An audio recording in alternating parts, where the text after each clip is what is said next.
You understand? Giving free food. The ISUPK under Commanding General Yohana is presenting to you the Midwest Fire Weekend. That's right, 2026, the Midwest Fire Weekend is back in Chicago from July 30th all the way through August 2nd. Captain Marquardt and all the captains in the Midwest zone is coming together to hold it down in Chicago. You understand? We're going to have a whole list of events starting off on Thursday. The Round Table of Truth with special guest General Muhammad is going to be at the ISUPK Chicago School, 9909 Roosevelt Road in Westchester.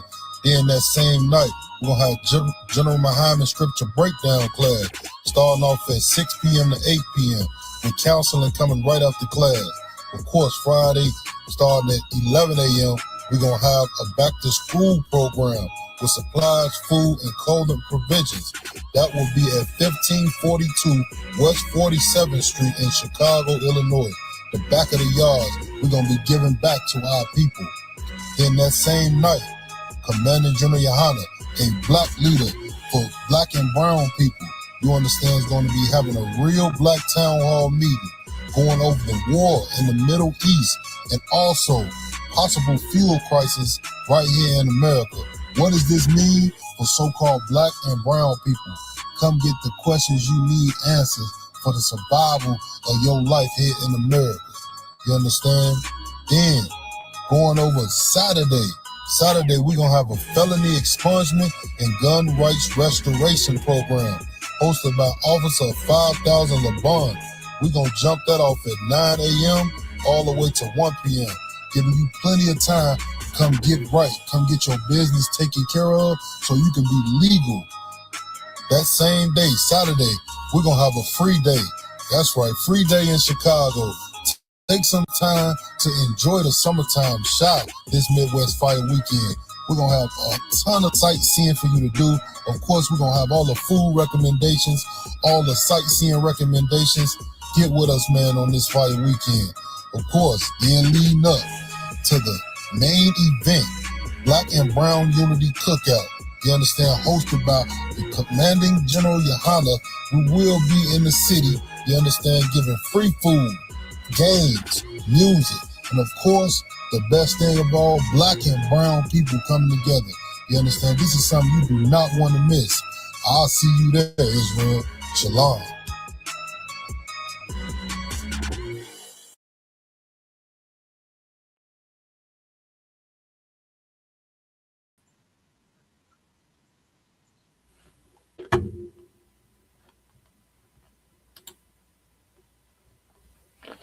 Hey, Shalom, Israel.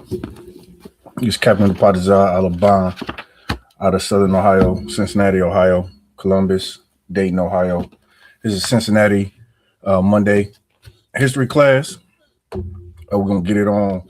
Today, we're going to be getting into a little bit of this book. If you're not familiar with this book, I would recommend everybody who's in the school to get this book. We're going to be reading a little bit out of here, seeing that this was written. Let's see, when was this published? So the title is called The Black Image in the White Mind, the debate on Afro-American character and destiny, 1817 to 1914. So it's written at a time, really what you're going to see that not too much has changed. You know, the Bible says there's nothing new under the sun, and that new thing is man. So we're going to get a little bit into this book. And for this Cincinnati history class, we're going to be getting into some biblical history, not only biblical history, but kind of, historic writings or writings from the past like this and that date back even further. So we're going to be getting into different topics and questions that you can bring. And if it's a topic that you want to get into, send it to me ahead of time and I'll try to prepare a class on it. But we're going to be getting into different things that's going to help grow us in the truth and learn more about what happened to us in the past and how we move forward in the future, obviously, under Commander Yohana. All right, so with that being said, man, we're going to get into a little bit of this book. We're going to read a little bit. And if there's any questions, you can put the questions in the chat. All right. So we're gonna skip all the preface and everything. So we're just going to jump right into it in chapter 1. All right.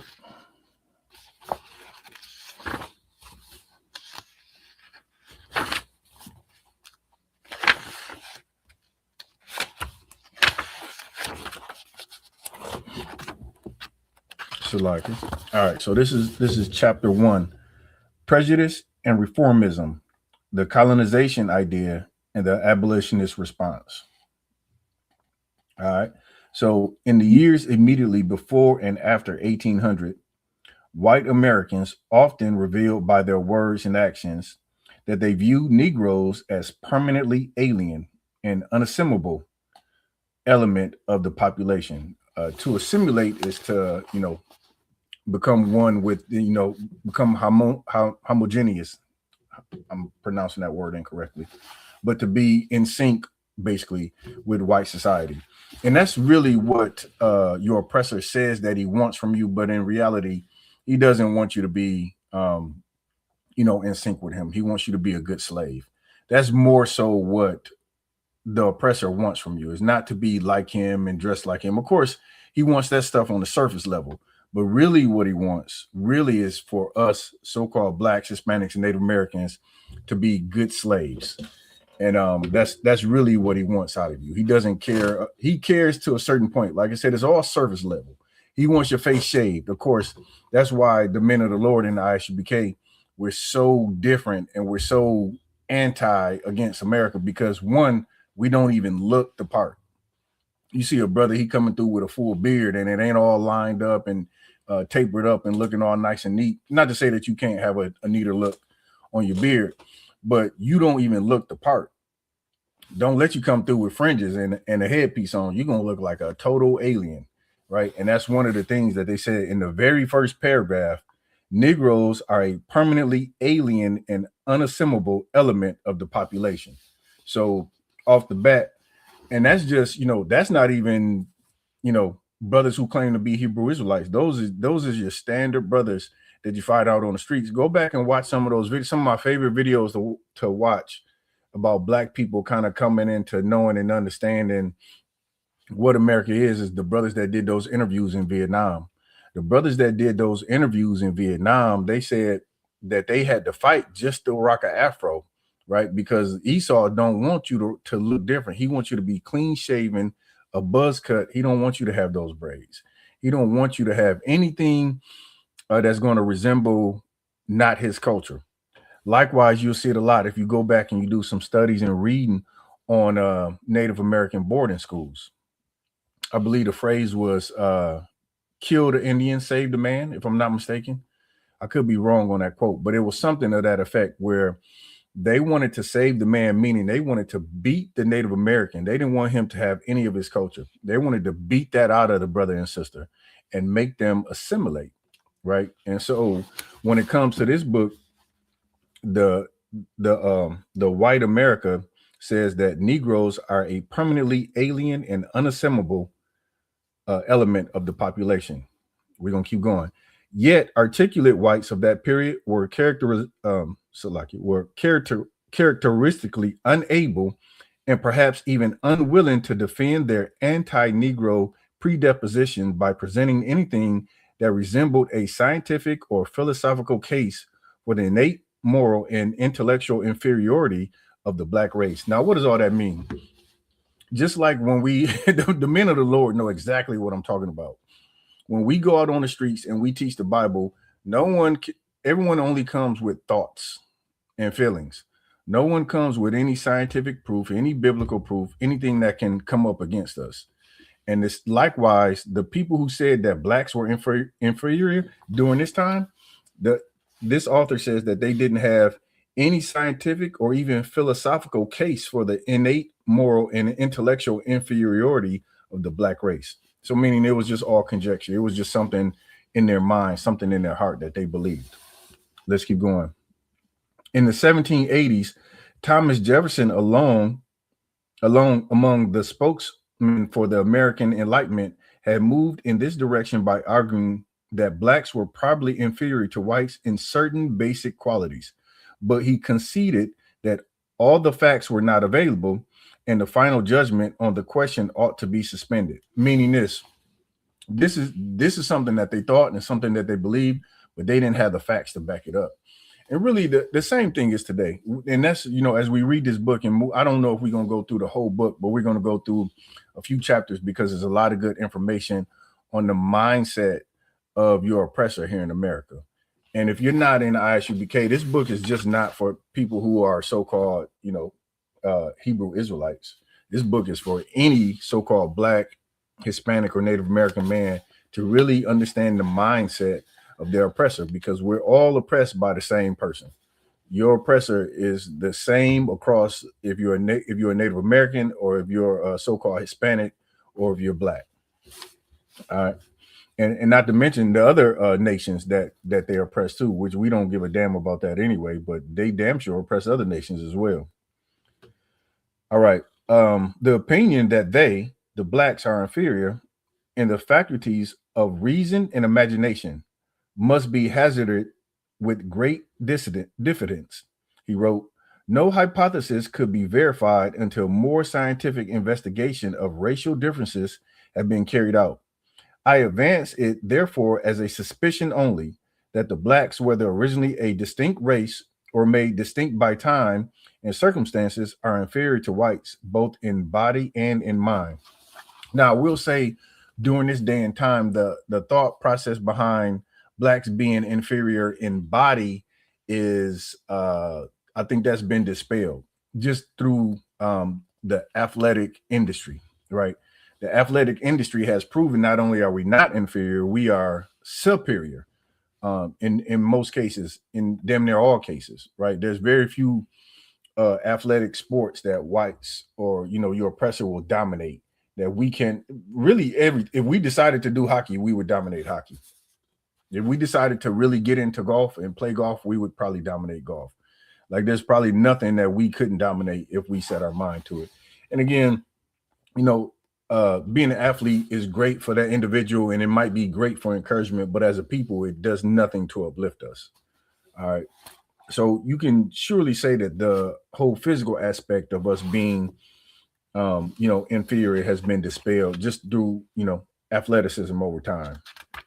Now, there's also an argument to be made that we are not inferior intellectually as well, because a lot of the things that we've accomplished in the past, whether it be patents, whether it be, the first open heart surgery, or the first blood transfusion, or the movie that they made about the sisters who helped the astronauts, the computers, sisters being the first computers. So given the opportunity, we'll dispel all the myths about us. All right, let's keep going. In the words of Winthrop Jordan, until well into the 19th century, Jefferson's judgment on that matter, with all its confused tentativeness, stood as the strongest suggestion of inferiority expressed by any Native American. American racial prejudice had, of course, manifested itself in various forms as a concomitant. I'm gonna have to look that up. Salakia, y'all. That one right there got me. Let me look that one up.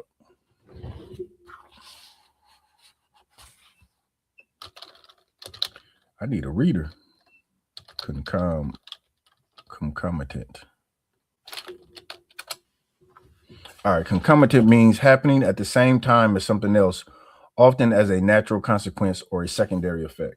All right, so it says, until well into the 19th century, American racial prejudice had, of course, manifested itself in various forms as a concomitant of slavery since the 17th century. But racism, defined here as a rationalized ideology grounded in what were thought to be facts of nature, would remain in an embryonic stage until almost the middle of the 19th century. Meaning, what this is saying, right? It's saying because slavery manifested itself in so many ways, that same rationalization of slavery, it was in place until the mid 1900s. Of course, the mid 1900s is when the Emancipation Proclamation was put into effect. All right, let's keep going. For the environmentalism that was characteristic of Enlightenment thinking about human differences persisted even after the campaign against slavery. It had helped create during the Revolutionary Era and had lost most of its momentum. In one sense, it can be said the environmentalist philosophy was beginning to erode by 1810. By then, increasing doubts were being expressed about the naive 18th century theory that differences in pigmentation were a comparatively short-range result of climate and other environmental factors, meaning they thought that blacks were inferior maybe due to the environment where blacks came from, but that they're saying that whole theory or philosophy eroded by 1810. By then, increasing doubts were being expressed about the Salakia. Let's keep going. What Winthrop Jordan sees as an end to the environmentalism in the period of 1800 to 1812 was actually a gradual undermining of what he elsewhere more accurately describes as an extremely environmentalist posture, or one which ascribed differences in skin color to the immediate effects of climate, state of society, and manner of living. The belief that Black mental, moral, and psychological characteristics were the results of an environment was not effectively challenged in this period and persisted as a respectable ethnological doctrine until the 1830s and 1840s. That's just a whole bunch of discussion around what impact did our environment have on us in their mind to make us inferior. And it's half-hearted, or maybe just a attempt to try to understand blacks, which really at the end of the day is all rooted in white supremacy, right? All rooted in white supremacy. So let's keep going. For its full growth, intellectual and ideological racism required a body of scientific and cultural thought which would give credence to the notion that the blacks were, for unalterable reasons of race, morally and intellectually inferior to whites. And more importantly, it required a historical context which would make such an ideology seem necessary for the effective defense of Negro slavery or other forms of white supremacy. So what the author is saying is this whole work of environmentalism, right? It would need a more scientific approach. It would need more rigor around it. It would need more substance to sustain slavery and to justify slavery, which it didn't have at the time. Although gradual emancipation had been instituted in the North, slavery in the South had survived the Revolutionary Era and the rise of the natural rights philosophy without an elaborate racial defense, without indeed much of an intellectual defense of any kind, for the institution had never actually been seriously threatened. Anti-slavery forces had been so weak and hesitant in the post-revolutionary South that emancipation proposals had not even come up for full public consideration, even though there was little difficulty at the time in gaining theoretical assent from many slaveholders to the abstract proposition that slavery was an undesirable institution which posed a threat to Republican government, national unity, and economic progress. Right. So even though some of them in the South may consider that slavery was undesirable, none of them was stopping it. And I just want to get a scripture real quick. We are, this is the history class, so we're gonna pull probably one of the most prominent scriptures in breakdowns as far as who we are as a people. Deuteronomy chapter 28, verse 68, and it reads, "And the Lord shall bring thee into Egypt again with ships by the way whereof I spake unto thee. Thou shalt see it no more again, and there ye shall be sold unto your enemies for bondmen and bondwomen, and no man shall buy you." And that last part, which is so heavy, no man is going to buy you. No man is going to redeem you out of this captivity. Right? To this day, we're still captive here and not truly free in America. So it's important to draw the correlation between what we read in the Bible and what we're seeing written, these words written here, because they align perfectly. All right, let's keep going. Let's get some more of this first chapter. All right. Let's see. All right, it says I'm sorry, Salakia.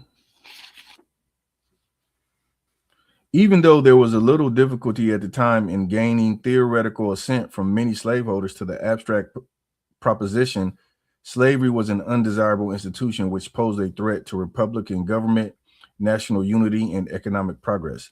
The difficulty of turning such beliefs into action came not only from the obvious reluctance of slaveholders to give up the immediate economic and social rewards of bondage, but also from the growing awareness, even among the most strongly opposed to slavery as an institution, of the power of white prejudices and the likelihood that free blacks would run up against barriers to equality, which would inevitably make them a dangerous and degraded pariah class.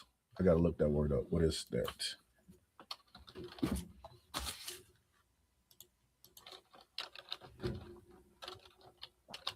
Pariah. An outcast. It refers to a person despised, rejected, or widely shunned by society or social groups.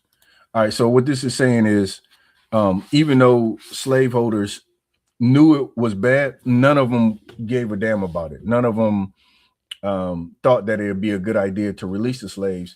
And really, their main concern, and this is heavy right here, this last part. I'm gonna read it again. It says, the power of white prejudices and the likelihood that free blacks would run up against barriers to equality, which would inevitably make them a dangerous and degraded pariah class. Meaning they didn't want to have to deal with us if they released us from slavery. They didn't want to have to, have all the conflict. And that's today. Really, if you think about a lot of your athletes today, when they speak up today, what do they tell them? They told LeBron, just shut up and dribble. That's all you need to do. You just need to shut up and dribble. We're going to pay you these millions. You don't speak on any political topics or any social topics. You shut up and dribble. They don't. What your oppressor wants from you is obedience. Like, they don't look at you as somebody who can truly assimilate. What's the proof of that? You get some of the Officer Tatum. He just, that disgusting, vile beast, just said, he agreed with Charlie Kirk and that it was better when black people were in slavery. And he cited off all these things, was post-slavery what he was talking about. But he tries to assimilate, and he's still rejected in some circles among those oppressors. They won't let him in. And he tries his best to tap dance and to step and fetch and to do everything else to become part of white society. And yet and still, he's never, even though he's assimilated, he looks like a very, acceptable Negro, so to speak. But they still don't want him. They'll use him to push the agenda, but he'll never be in the inner circle. Another good oppressor to go and watch to really get the spirit of your oppressor is Nick Fuentes. And I don't know about that last name. I wouldn't believe that he had any, that could be a Spaniard's name. So I'm not sure about his, I'm sure he's an Edomite for sure. But he's one that you should go and watch. And he's rejected, Candace Owens and really just anything black. He's rejected it. And if you want to, like, some fuel for you to go and push this truth, go watch some of his videos. Go watch a few videos from Nick Fuentes and see, doesn't it light a fire for you to bring in to help usher in the kingdom of heaven even faster. He is a diabolical devil that says some of the most vile, racist things that you could ever hear come out of an oppressor's mouth. All right, so we're going to keep going. A recognition that most whites had an emotional antipathy, if I'm pronouncing that right, to the idea of black and white equality, as well as forebodings that blacks would emerge from slavery with moral faculties benumbed, and with vengeful attitudes toward whites that would be exasperated by the new and more competitive situation. Your oppressor doesn't want competition. He damn sure don't want competition with Issachar. That's one of the main things. Like he wants Issachar here, but he doesn't want Issachar here. He wants Issachar here as a slave for low wages. When I say Issachar, I'm talking about the so-called Hispanic tribes, the so-called Mexicans and other Hispanic tribes that work the fields and take these low paying jobs, just to establish themselves in this empire in the land called America. But one of the things that he doesn't want competition. He don't want competition with blacks either. That's not something they want. Hold on 1 second.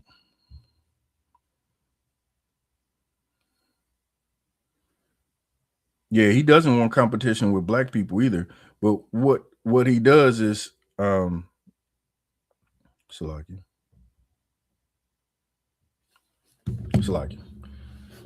the competition that he wants is he doesn't want you to be able to participate in high paying jobs. That's why when you go on these corporate jobs or you go on jobs where they're paying a decent amount, like they're always plotting against you and always, looking for ways that they can get you out of those positions, because competition is Esau's worst nightmare. And you can see that was back in the 1800s. They didn't want the blacks to be free because now they're going to have to compete. You're going to have to compete with slaves. And imagine you being a slave in the in the 1900s. You coming out of slavery, you used to working hard. You're going to outwork any devil on the job. You're going to be smarter than any. You're going to find ways to do things faster. And a lot of these inventions that black people had was because we had to go. A perfect example is like the cotton gin. A lot of these things that we were forced to do, we found better ways to do them. And we came up with inventions that made things easier because we had to do it. We had to do it, to make life easier, to make life better. And those, many of those inventions were the result of having to do a job and then finding a way to do a job better. Let's keep going.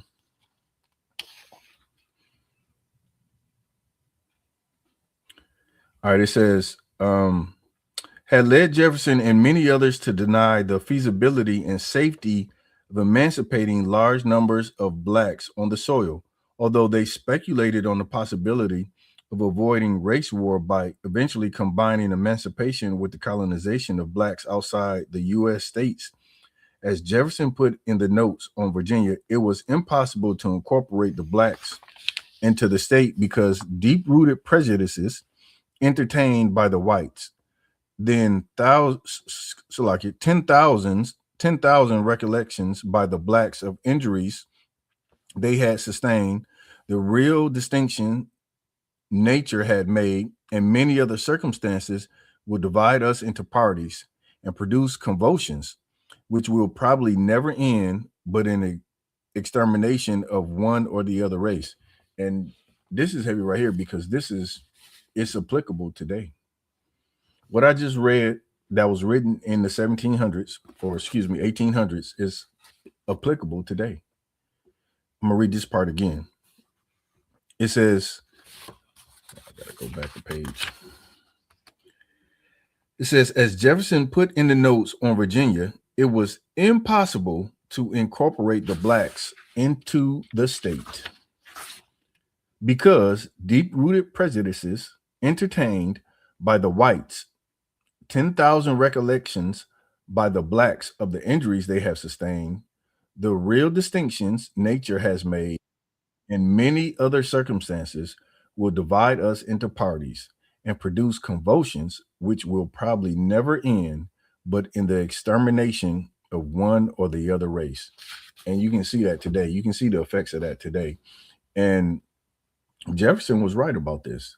Like you can't have a country like this, right? You can't have a country where one class of people were the slaves. Why? Because he just called it out. He said deep-rooted prejudices entertained by the whites. Those prejudices never go away. They're always going to be prejudice. There's always going to be someone who teaches their kids to be prejudiced against blacks. The black people who are telling you, blacks, Hispanics, and Native American leaders who are telling you that we'll all hold hands, kumbaya, they are leading you to destruction.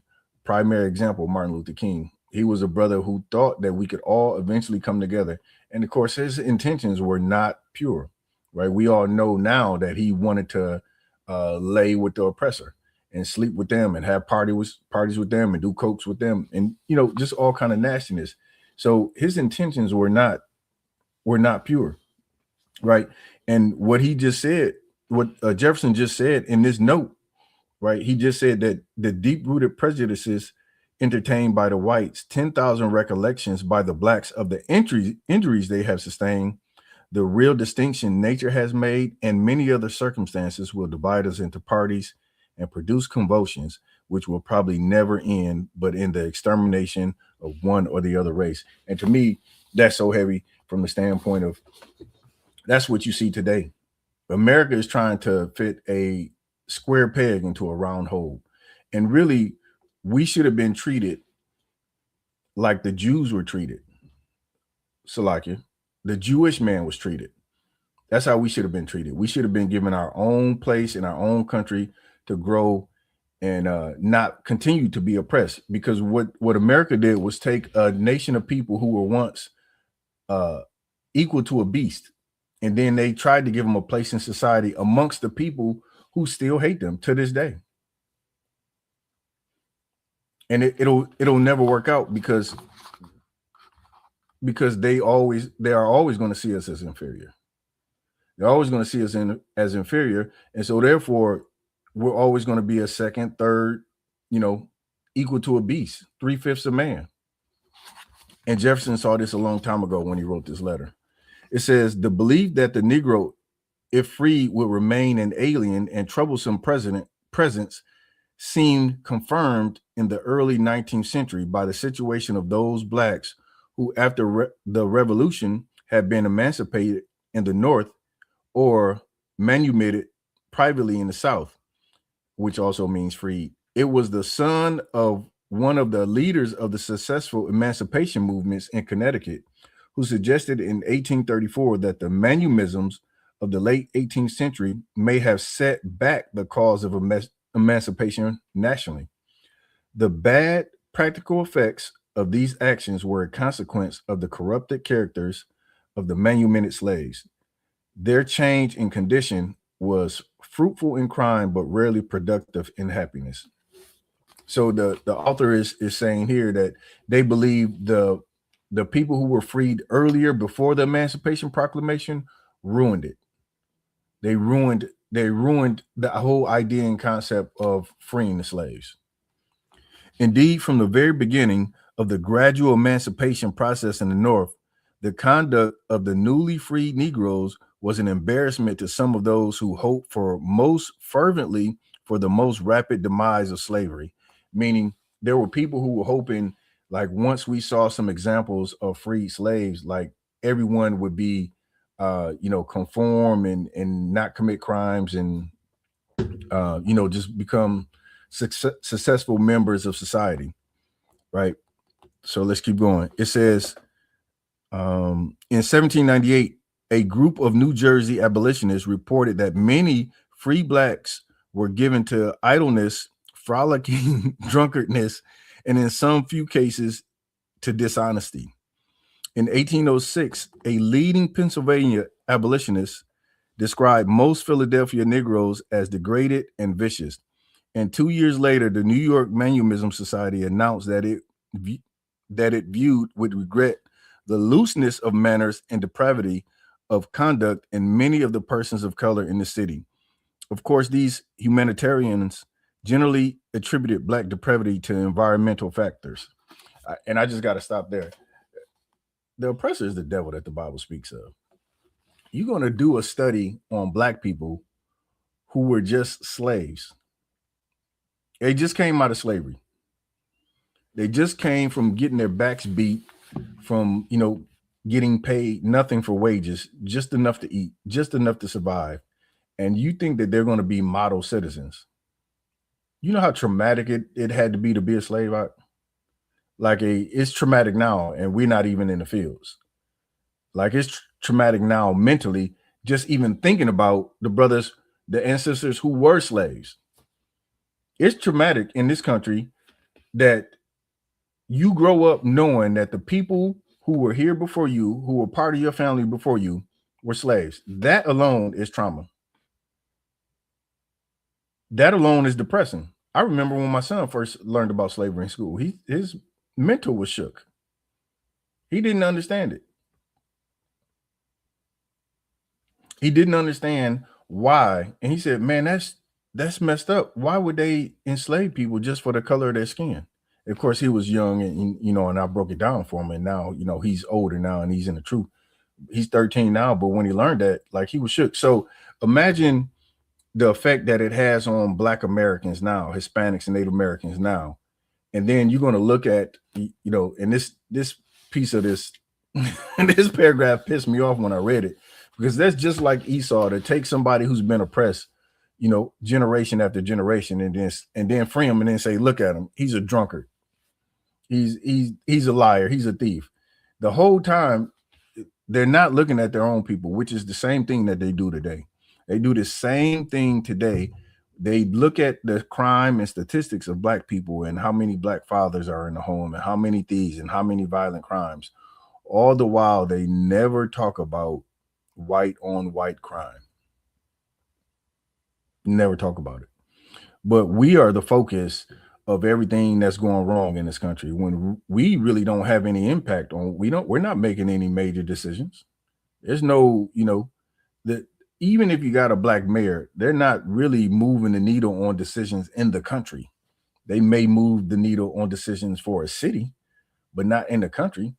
So at most, you can blame Black people for a few cities if you want to, even if we gave you that much.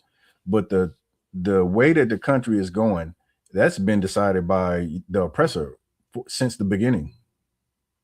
Since the beginning, it's been decided by the oppressor. And I just got to read that part again because it's so disgusting. Where I'm at, Salakia. Oh, here it is, Salakia.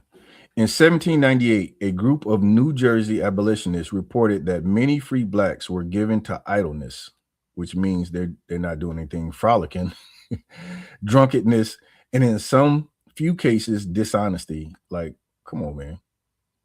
You don't think the oppressor is dishonest? You don't think he's given to idleness? Did you do anything? Did you do any research about the Great Depression, the 20s and 30s? You read about that? I guess the oppressor was just, making the world better. No, he was given to drunkenness. He was frolicking. He was dishonest. Right. So that's something disgusting that was really in the mind. And again, this book is called The Black Image in the White Mind. This is how they thought about us after slavery. And you can see you were not given a fair opportunity to, did they give you any, talking to a brother who just came out of slavery, did you give him anything to help with his mental health? Did you counsel him? You say, I know we had you in slavery, but here's a job, and let's, let me help you at least become, somewhat sane in your mind. But a first generation or a man who was just a slave, you don't think he's going to take some time to, it's amazing that he didn't go on a unaliving spree, let alone sit there and try to be productive in society. So the oppressor is the devil for that. All right, let's keep going. It says, of course, these humanitarians generally attributed Black depravity to environmental factors, the heritage of slavery, and the conditions under which free Negroes were forced to live. But they nevertheless unwittingly provided an argument against further acts of liberation. If it was true that American society turned free Negroes into a depraved population by refusing them decent treatment and adequate opportunities, then practical men might be led to conclude on the basis of this consequence alone that emancipation was undesirable. Meaning, we shouldn't free them because they're not going to get a fair shake anyway. That was actually a thought in their mind, to say we should not free the slaves because they're not going to get a fair shake anyway. The environment for them is not going to be conducive to them being successful in society. So we might as well keep them as slaves. Let's keep going.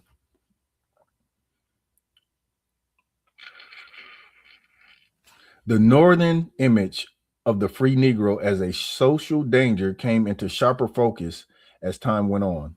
In Massachusetts, a state with a very small black population that had abolished slavery almost without controversy, a serious concern with free Negro depravity developed in the 1820s. In 1821, the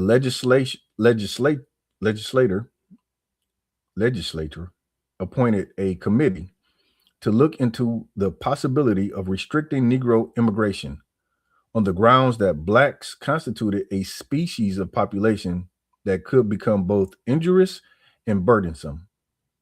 In 1826, the Board of Managers of the Boston Prison Disciplinary Society, an organization for penal reform, pointed out in their first annual report that Negroes constituted a disproportionately large percent of the prison population of the northern states, and concluded that the first cause existing in society of the frequent and increase of crime is the degraded character of the color of the colored population. Again, this is another disgusting piece of information about the thought and the studies that they actually did. And again, my point or my thought on this is, how would you expect a man that's been enslaved to act? They're going to find out. They're going to find. I'm going to keep this book. I'm going to have this book in the kingdom, and then we're going to do one.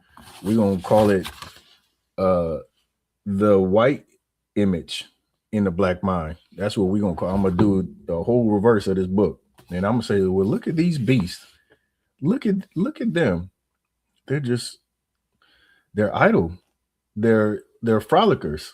They're drunkards. That's the kind of devil that rules over us. The kind of devil that rules over us is one that says, you know what? All these free black men, they constitute the largest percentage of prisoners in Boston. What's wrong with them? What? Maybe we shouldn't have freed them. And again, we always bring it out, and I learned this in the school, because I never even really, before the ISUPK, I never really even gave thought to the so-called Jewish man and his history. I always learned that it was a sad history, but I never really understood it.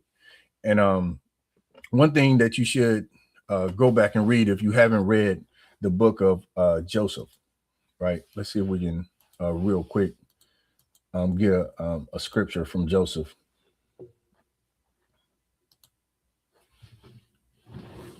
Salaki, give me 1 second.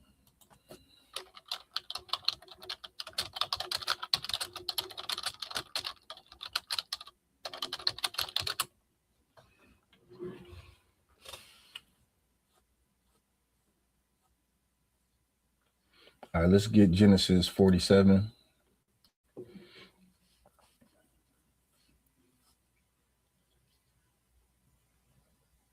All right, this is Genesis. If anybody got any questions on anything that I'm covering, just type it in the chat. It's Genesis 47:1. Then Joseph came and told Pharaoh and said, my father and my brethren and their flocks and their herds and all that they have are come out of the land of Canaan. And behold, they are in the land of Goshen. And he took some of his brethren, even 5 men, and presented them unto Pharaoh. And Pharaoh said unto his brethren, what is your occupation? And they said unto Pharaoh, thy servants are shepherds, both we and our fathers. They said moreover unto Pharaoh, for to sojourn in the land are we come, for thy servants have no pasture for their flocks, for their famine is sore in the land of Canaan. This is not the one I wanted, but this is, it might be before this word. Joseph, right, being wise and having the spirit of the Lord, told Pharaoh that his people wanted to dwell in the land of Goshen. Why did he tell them that? Because you don't want to dwell, you don't want to be under the rule of another people. Even if you're part of, somehow connected to that people, you don't want to be directly under that people. And that's what America did to us. America put us directly, kept us here under the same people who hated us. And again, I brought this out earlier, how the so-called Jewish man was given an opportunity to find a land and a home for himself. So much so, you can see what he's doing now. He's even taking more that was given to him. and he continues to expand, and he's going to continue to expand until Christ returns. That's what's going to happen. But you can't oppress a people and leave them in the same land where they were oppressed. Why? Because they're going to continue to be oppressed by the same people. It's not a hard concept. It's not a hard concept to understand why the freed slaves were imprisoned the most. Is the same reason why we're imprisoned the most now. It's because of hatred. It's because we are the undesired in this country. So much so that we are number one in exonerations. How many stories have you seen a man's done 10 years, 15 years, 20 years, 30, 40, 45 years? I think the last one was damn near 50 years. A brother did damn near 50 years in prison for a crime that he did not commit. You think that just comes from a simple mistake? That ain't no simple mistake. That ain't no, oopsies. That's not that. That's, we don't care about you and we want to put you away for life. That's not an oopsies moment. That's on purpose. Black people are the number one exonerated people in the country, hands down. And you get that and that comes from oppression. Those are not, simple mistakes. That's not something that you do that on purpose. So let's keep going.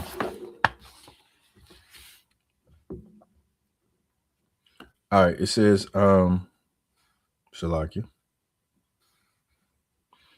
Negroes constituted a disproportionately large percentage of the prison population in the northern states, and concluded that the first cause existing in society of the frequency and increase of crime is the degraded character of the colored population.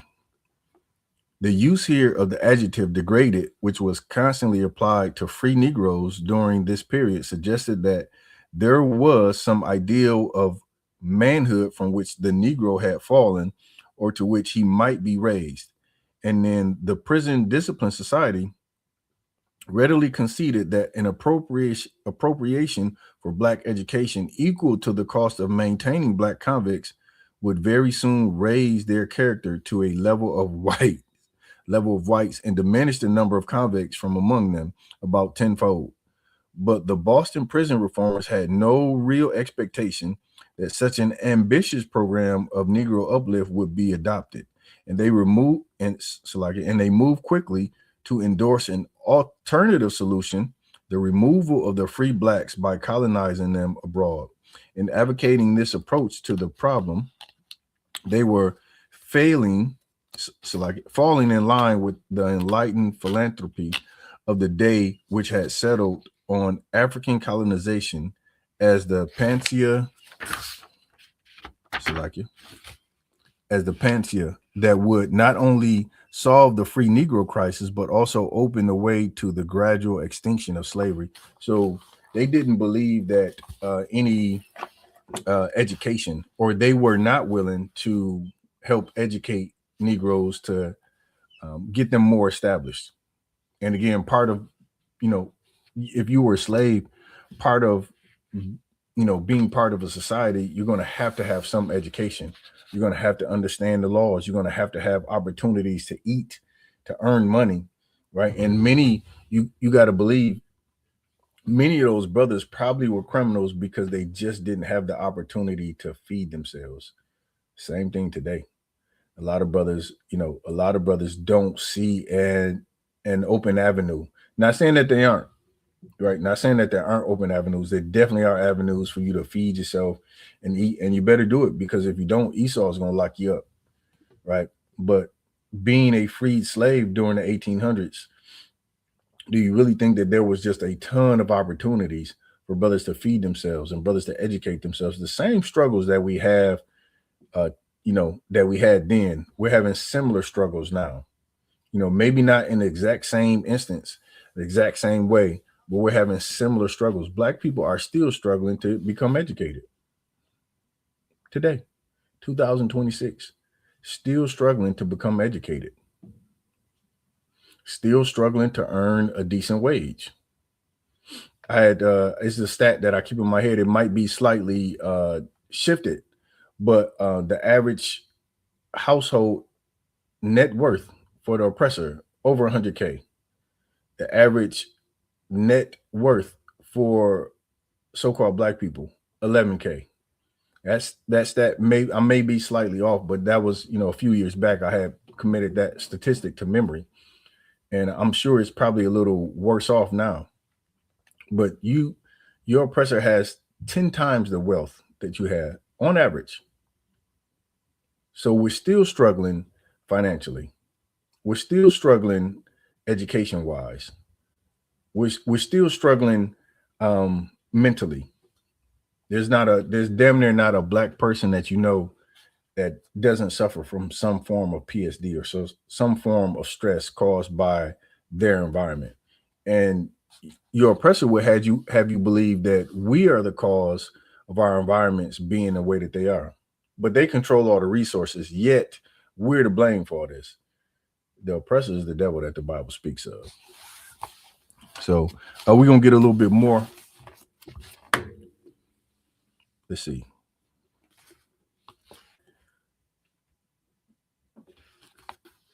Salakia. The new colonization movement, which began with the founding of the American Colonization Society in 1817, was in many respects typical of the benevolent movements which Salakia. I'm gonna skip that word. Between the War of 1812 and the late 1820s. Like the American Education Society, the Home Missionary Society, the American Bible Society, and the American Temperance Society.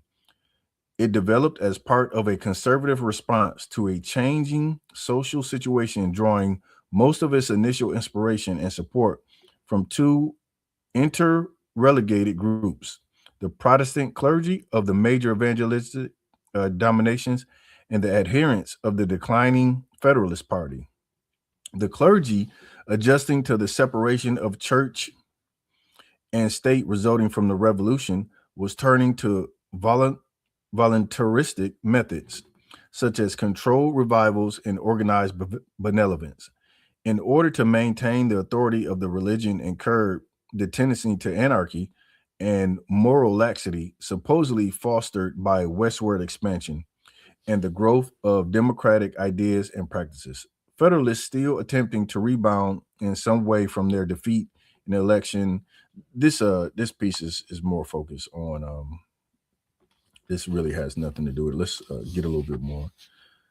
Let's see.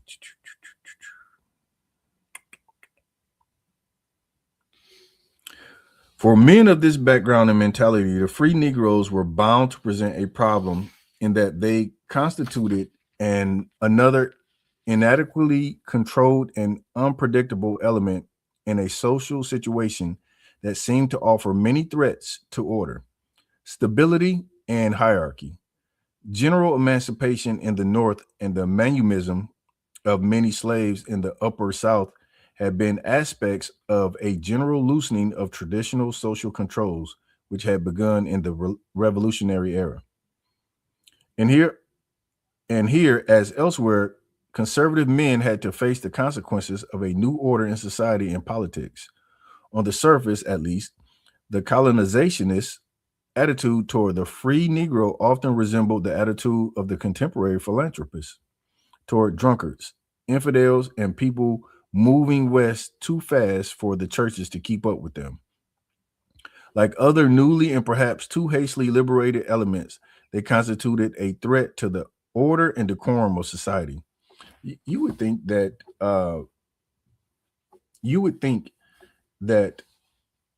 the oppressor society was one so dignified and one steeped in honor and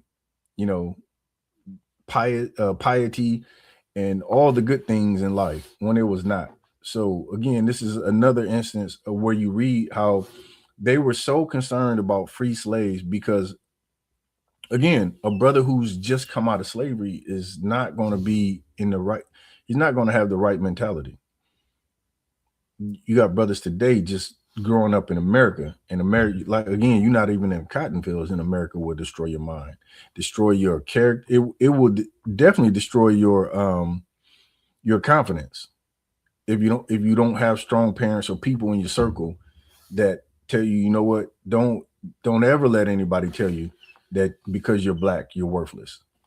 So they're looking at black people who've just come out of slavery, who were just freed, and now they're trying to paint a picture as if you know, we shouldn't free them, or we shouldn't give them rights, or this is what happens when they have rights. And you'll see similar attitudes today. We can't give black people, Hispanics, Native Americans too much. We can't let them have all these benefits. We can't give them this footing, right? And really, it all comes down to them being afraid of competition. They're afraid what we might do. One of the main things that they fear is the birth rate and being overtaken, being a minority in America. I think it's by 2030 or 2035 or whatever the number is. Like, your oppressor is afraid of being a minority because they know how wicked they've been. We just read it in this book in the 1800s. They're fearful of what black people may do. They have, I forgot how they worded it, but they have tens of thousands of examples of being brutalized. You really shouldn't be concerned about black people or Hispanics, Native Americans, oppressor. You should be concerned about the Lord. The Lord says, reward her double. That's going to be your judgment. You're going to be rewarded double for the things that you did. We're going to get that real fast, and I'm going to get ready to close out.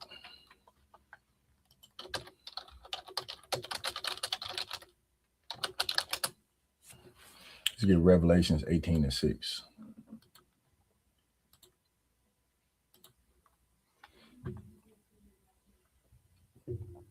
Actually, I'm gonna start at 4. This is Revelations 18:4. And I heard another voice from heaven saying, come out of her, my people, that ye be not partakers of her sin, and that ye receive not of her plagues. For her sins have reached unto heaven, and God hath remembered her iniquities. Verse 6. Reward her even as she has, Salakia, reward her even as she rewarded you, and double unto her, double according to her works, in the cup which hath filled to her double.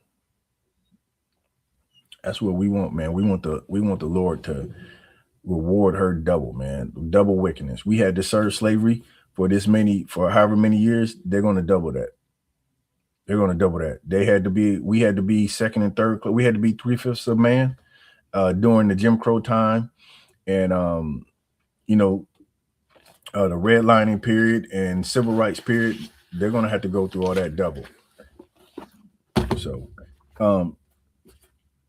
like I said, man, this is the new Monday history class. I'm Captain Depadazar. We're going to get it on every Monday from 7 to whenever. The book that we was covering, the Black Image in the White Mind, we'll get a little bit more of it next week. It's a lot of, you know, if you haven't read it, you definitely need to read it. But we'll get some more next week and keep going a little bit. It's some, you want to really, like, it's just like the book says, you want to get in, see the mind of the oppressor and how they thought about, how they imagined black people. Is really something that you can read now that they wrote in the 1800s, and you can apply it to today, because it ain't much changed in it. Like I said, really the only aspect that might have changed was the whole physical connotation that blacks were inferior. I think we've well surpassed and flipped that concept on its head for sure. They know that blacks physically, and even a lot of them know, you know, mentally, or, you know, as far as intellectually, we are not inferior to white people.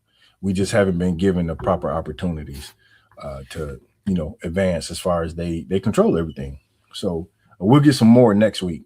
And next week, if there's any questions in the chat, or if there, like I said, when I started the class, if there's a history topic that you're interested, you can always inbox me, and I'll see what I can dig up for future classes. And with that, I'm going to say shalom.